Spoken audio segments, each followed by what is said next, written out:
नमस्कार, विभूती किचनमध्ये तुमच्या सर्वांचं स्वागत. इथे मी आज बोटनेक ब्लाऊजची अस्तर कटिंग केलेली आहे. पण प्रॉब्लेम हा झाला आहे की अस्तर बसत नाही आहे, कारण कापड खूप कमी आहे. दोन्ही बाजूने काठ आहे, तर एक काठ मी कापून घेते, तो नंतर बाहीला लावायचा आहे. जॉईंट करताना बाही नंतर कमी पडते, त्यासाठी असं उभं न ठेवता साडवं ठेवून घ्यायचं कापड. नंतर सर्व मापे व्यवस्थित सगळी बसतात. तर बघू शकता तुम्ही, दोन्ही साईडला काठ असल्यामुळे एक काठ तर पाठीमागच्या साईडला बसवणार आहे. या ब्लाऊजला जास्त एक्स्ट्रा काही डिझाईन सांगितली नाही आहे, फक्त बोटनेक आहे. बोटनेक कटिंग व्हिडिओ मी नंतर टाकणारच आहे. माझे जास्त करून शॉर्ट व्हिडिओ असतात.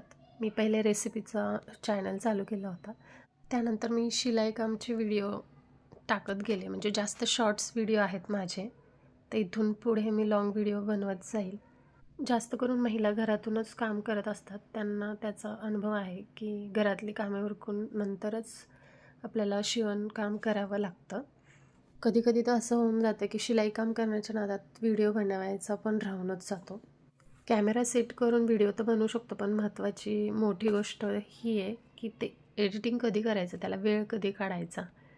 कधीकधी खूप वेळ असतो, कधीकधी कंटाळा येतो आणि कधी तर टाईम पण नसतो. पण इथून पुढे मी ट्राय करेल व्हिडिओज बनवायचे आणि प्रत्येक स्टार्टिंगपासून मी व्हिडिओ बनवत जाईल, जसं की पेपर कटिंगपासून ते अस्तर कटिंगपर्यंत आणि स्टिचिंग फिटिंग हे पण दाखवत जाईल. शॉर्ट्स व्हिडिओमध्ये मी छोट्या छोट्या टिप्स पण दिलेल्या आहेत, ते पण लॉंगमध्ये टाकेल मी. परत एकदा नव्याने सुरुवात करते मी, तर त्यासाठी प्लीज सपोर्ट करा. तुम्हाला जर माझे व्हिडिओ आवडत असतील तर लाईक शेअर सबस्क्राईब नक्की करा आणि मेन म्हणजे कमेंट करत जा.